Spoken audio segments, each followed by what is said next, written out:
Derek Prince says that covenant is central to the whole of divine revelation. What this is saying is if we are in covenant relationship with God, with the Word, with the will of God, the covenant, then we will have access to heavenly revelation. If we want to know His will, we must be in covenant partnership with God. See, 2 Corinthians 4:4 says that in whom the God of this world hath blinded the minds of them which believe not, lest the light of the glorious gospel of Christ, who is the image of God, should shine unto them.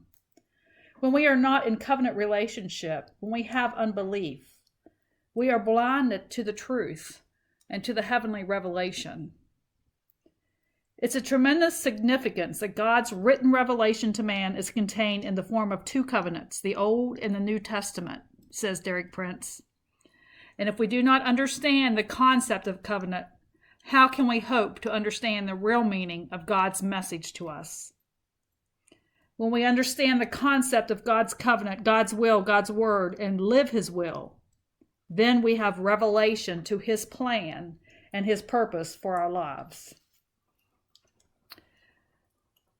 Covenant relationship requires a partnership with God to accomplish His will. Partnering with God is not saying, well, God, if you do this, then I'll do that. God, if you give me a new house, then I'll serve you. God, if you get me out of this situation, then I'll read your word. See, we must know His will, His word, to know what is in the partnership details that He has set. God sets the ifs and the thens. These are called conditions. Sometimes God will honor our conditions, but there is no obligation for Him to do so. He knows our heart. What do we want more? Do we want our will or His will? So how important is it to know the concept of covenant? It is important to know the concept of covenant because it is central to divine, heavenly revelation. And in order to know His will, we must make the choice to come into covenant relationship with Him. God's offer is open and ready.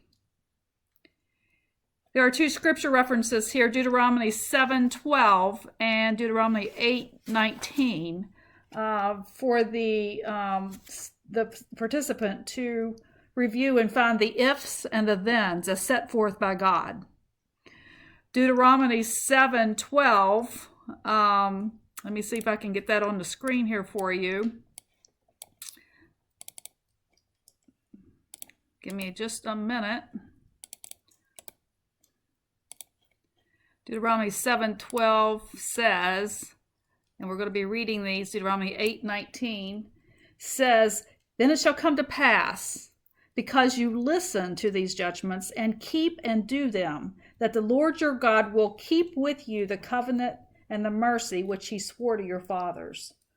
So if we listen to His judgments and keep and do them, then the Lord your God will keep with you the covenant and the mercy which He swore to your fathers.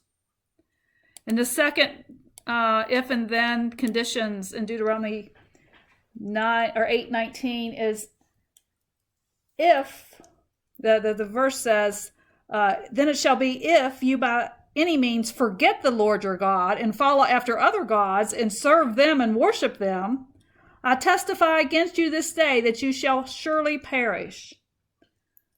So the if is if we forget the Lord God and follow other gods and serve them and worship them, then we shall surely perish. Wow. Realizing that there are ifs and thens in the Word, that we have to realize that we don't set those ifs and thens. And God has no obligation to change them or to honor what we say or what we request. He sets the ifs and thens, and he keeps His word stands. So today I encourage you to read His will, read His word, and stay in His will and stay in His word, so that we can have divine heavenly revelation and move from the physical realm to the spiritual realm, where there is life.